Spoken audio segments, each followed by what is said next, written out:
Yes.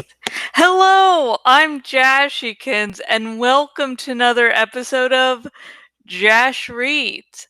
Tonight, we are starting Animorphs number 8, The Alien by K.A. Applegate. And yes, we're starting on another Animorphs book. Megamorphs number 1 made me feel like I was never going to get past that book. So, woot! And funnily enough, this book has a prologue.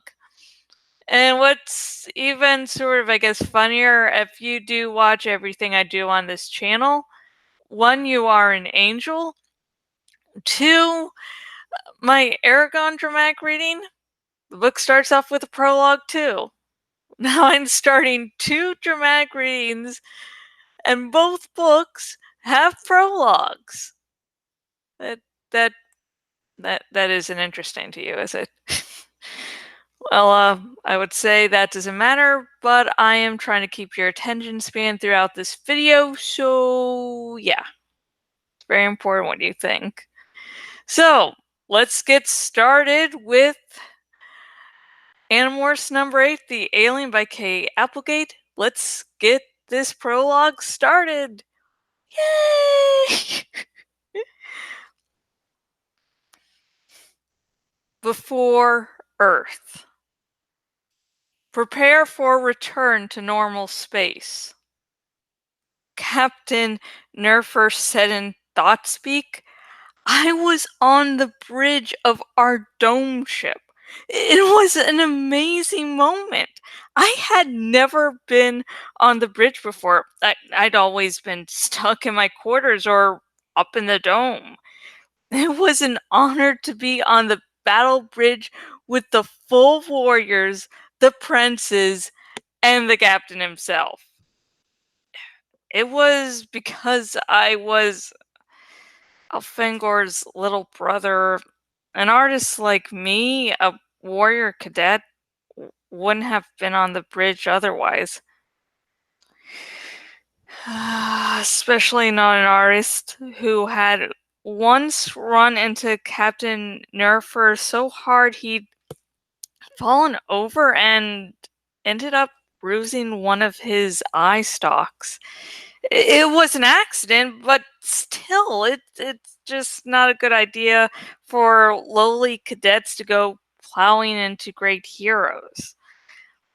But everyone loved Elfangor, so they had to tolerate me. That's the story of my life.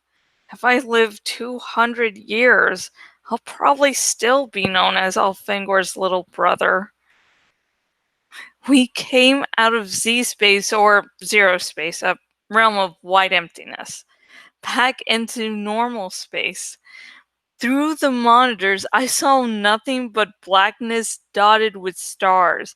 And there, just ahead of us, no more than 500,000 miles away, was a small, mostly blue planet. Is that Earth? I asked Elfangor. I didn't realize there was so much water. Can you get old Hoof and Tail to let me go down to the planet with you? Examly, shut up. Elfangor said quickly. He looked slightly sick and cast a dubious glance at Captain Nerfer. Like, I guess I had been thought speaking a little loudly. Elfangor was, oh shit. Elfangor was worried that War Prince Nerfer might have overheard. But I was sure I hadn't been that loud. I really didn't think that. Old Hoof and Tail, eh? Captain Nerfer said. Is that what they call me? Elfangor shot me a poisonous look. I'm sure this artist didn't mean any disrespect. I think my brother would have liked to throw me out of the nearest airlock right at that moment. Slowly, Nerfer turned his two main eyes toward me. He was a frightening old Andalite, a great warrior, a great hero, Elfangor's idol. Ah, it's the ruffian, the wild brat who knocked me over. He nodded. Old Hoof and Tail, is it? Well, I kind of like the name. He slowly winked one eye at Elfangor. I suppose we'll have to let the ruffian live. Suddenly, Yeerks! We have a Yeerk mothership in orbit above the planet. The warrior at the sensor station cried. They're launching fighters. I count 12 Yeerk bug fighters.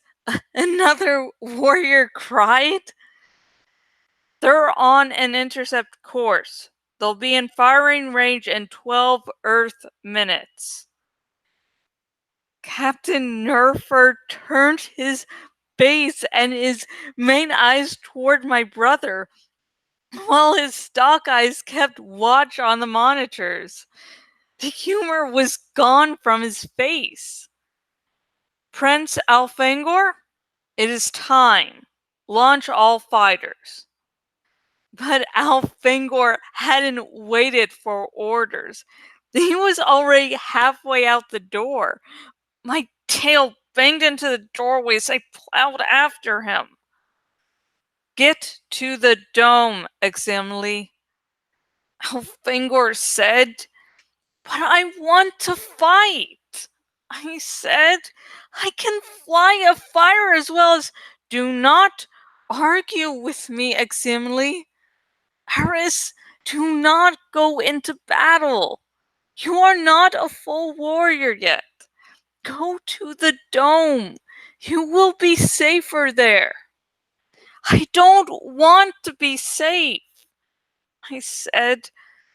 But a warrior, even a warrior cadet, has to obey orders. Elfangor was my brother. He was also my prince. I could hear the thought-speak announcements coming from the bridge. Yeerk bug fighters closing fast. We are entering the outer gravitational field of the planet. Elfangor and I came to a pair of drop shafts. Warriors were zooming down, heading for the fighter base. I would have to go up to reach the dome. The upward drop shaft was empty. It made me angry. Everyone was fighting but me. When it was all over, Elfangor would be even more of a big hero. And I would still be the little brother. The child. Elfangor hesitated for just a moment before rushing on. He arched his tail forward. I reached forward with my own tail, arching it up over my back. We touched tail blades. You'll have your chance to fight, Eximly, my brother said. Very soon your fighter will fly side by side with mine, but not in this battle. Yes, my prince, I said, sounding very stiff and formal. But as he turned to enter the drop shaft, I couldn't let him go thinking I was mad at him. I said, Hey, Elfangor, go burn some slugs. That's the plan, little brother, he said with a laugh. That is the plan. It was the last I saw of him. He disappeared down the drop shaft. I went upward to the great dome. The dome was the heart of our ship. It was a vast, round, open plain of grass and trees and running water from our home planet, all covered by a transparent dome. I was alone there, the only non-warrior on the great ship, the only one without a battle to fight.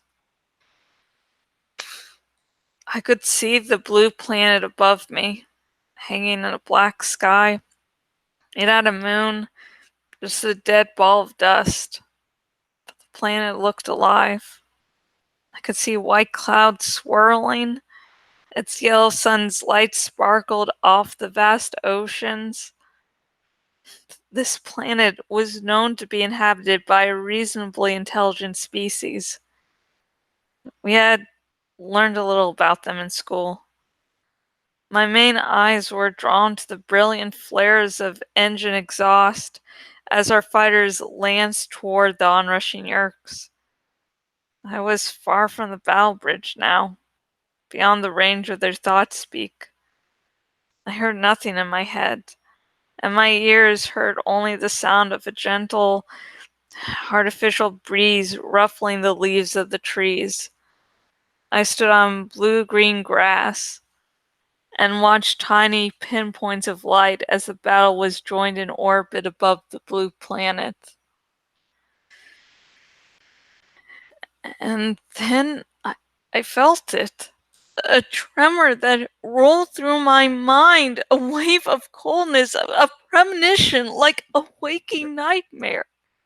I turned my stalk eyes away from battle toward the dead moon of the blue planet, and there I saw it. A black shape against the gray, white light of the moon. A shape like some twisted battle axe. Blade ship, I whispered. A fisher's blade ship. Our fighters were all away. Our dome ship had massive weapons, but the blade ship was fast and maneuverable, too fast. The warriors on the battle bridge had no choice. They had to separate the dome in order to be able to fight. I felt a grinding, crunching sensation as the dome was released to drift free of the main line of the ship. Then silence as the dome floated free. Slowly, the rest of my ship rotated into sight. Without the dome, it looked like a long stick with a huge bulge of engines on the far end, and the smaller bulges of the battle bridge in the middle. They were trying to turn to meet the blade ship. Too slow. The blade ship fired. No! Dracon beams bright as the sun lanced through space. The ship fired again. An explosion of light, a silent explosion like a small sun going nova. The ship, my ship, blew up into its separate atoms. One huge flash of light, and 100 Andalite warriors died. Oomph! The shock wave hit the dome. It was translated into sound. The grass beneath my hooves slammed up at me. A terrible rattling, shaking, heaving. Ah! My knees buckled and I fell to the grass. Everything was spinning wildly out of control. I could feel the artificial gravity weaken. The stabilization had failed. The dome was falling out of orbit. The dome slid down the gravity well down toward the blue planet. Red hot glowing atmosphere turned the sky above me to fire. Emergency engines kicked in with a loud whoosh, but they also could only slow the descent, not stop it. The dome hurtled at shocking speed down and down and down and down through the atmosphere, down toward the sparkling scene. Whoosh! The dome had water, boiling, steaming water. It rushed over the dome. I was sinking beneath the ocean of the blue planet. I was powerless, terrified, alone. After an eternity, the dome crunched heavily onto the ocean floor. Looking up, I could barely see the surface of the water 100 feet or more over the top of the dome. I climbed shakily to my forehoofs.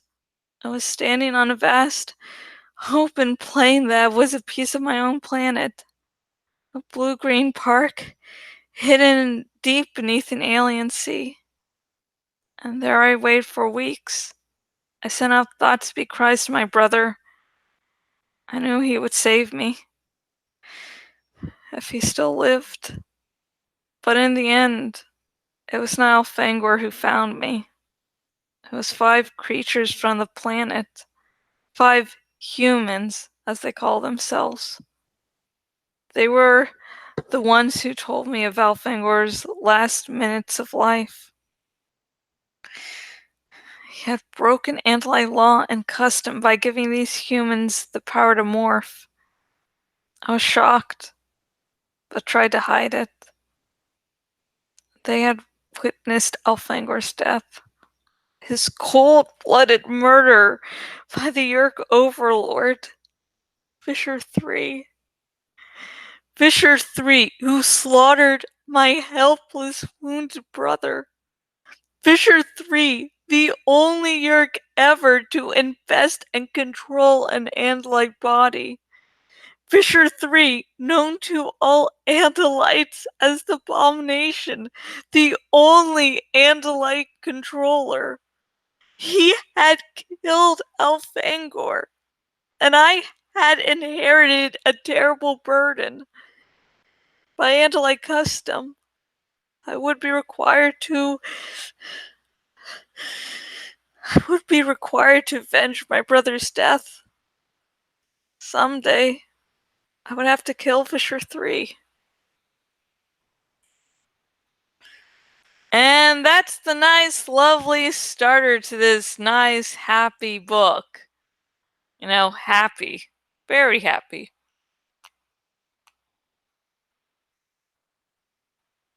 And by happy, I mean the exact opposite. What I love about this prologue is that we get to see how Axe got to Earth. Yes, we already know, but it's one thing having a character say, oh yeah, this happened, and it's another thing for characters to see the aftermath. But it's a totally different thing when you're there in the scene where everything's going to shit. There's just something about it. You really feel the horror a lot more when you're not being told it and when you're being shown. And for any writers out there, that's sort of the show not tell thing. Sometimes, when you write, you're going to have to tell some things. But there are also going to be moments where you can very well show something instead of just telling. And this prologue is a very good indication of the benefits of showing, not telling. Of course, writing can become a whole lot more complicated, and this video isn't a video all about my writing tips, so we're not going to go there. And yeah, I used to have like a writing tips or something thing on my blog, and I stopped that after a lack of interest from readers and a lack of interest from me. Could probably restart it somehow, but eh. And this is not a video on how to blog, so I will skip that. And I like how this chapter ends of I'm gonna have to kill Visher 3 in the future because that's like, holy shit, like you've seen everything else in the prologue, and then it's like, oh yeah, I'm gonna have to kill Visher 3 in the future because, Andalite honor code, and it's like, fuck. That's not good. That is the opposite of a good day. No. So, what are your general comments on the chapter? Please comment below, and you can also answer these lovely questions that I just thought of at the moment. How do you feel about Axe having to kill Visher 3 due to Andalite honor code? Do you agree with it? Do you not agree with it? Yeah. And what do you think of the moment where Axe is like, oh yeah, that's the last time I saw Elfangor? Because I was like, oh, that's horrible. He's going, I know Elfangor's gonna die, but And whatever comments you're going to leave, if they're going to be generally about this chapter, if they're going to be about the questions I asked, please remember no major spoilers. I am hoping against hope that people get into this series via these videos.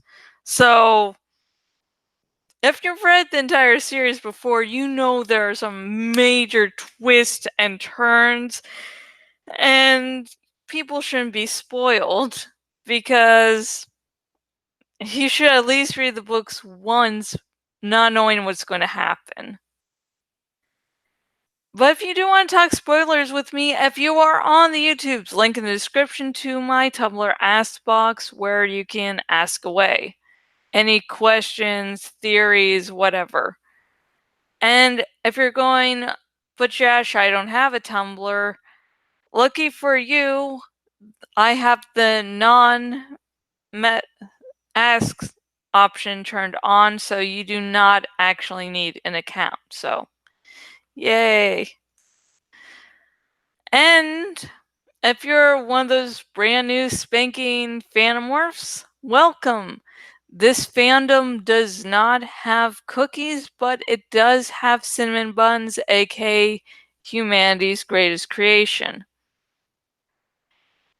And if you would like your very own copy of Animorphs number 8, The Alien by K.A. Applegate, if you are watching this on the YouTube's link in the description, if you are watching this on my blog, link down below, and both links will take you to where you can buy your very own copy of Animorphs number 8, The Alien by K.A. Applegate.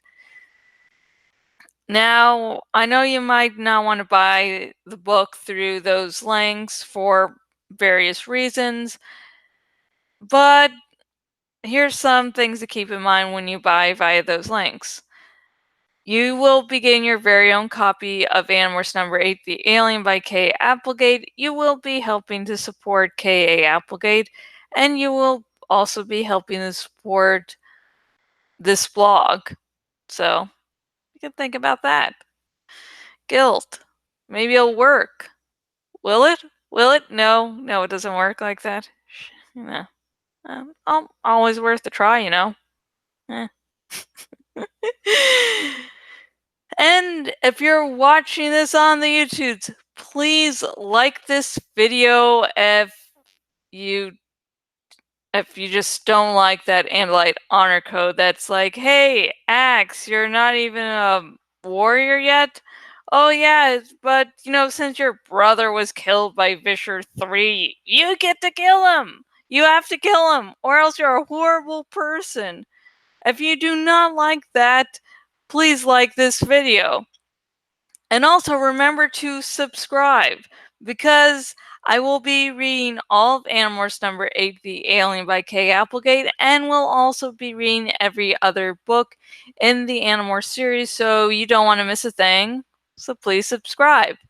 And if you're watching this on my blog and watching on the desktop version of my blog, please choose the follow by email option so you will never again miss out on any of my blog posts. And my blog posts are all awesome.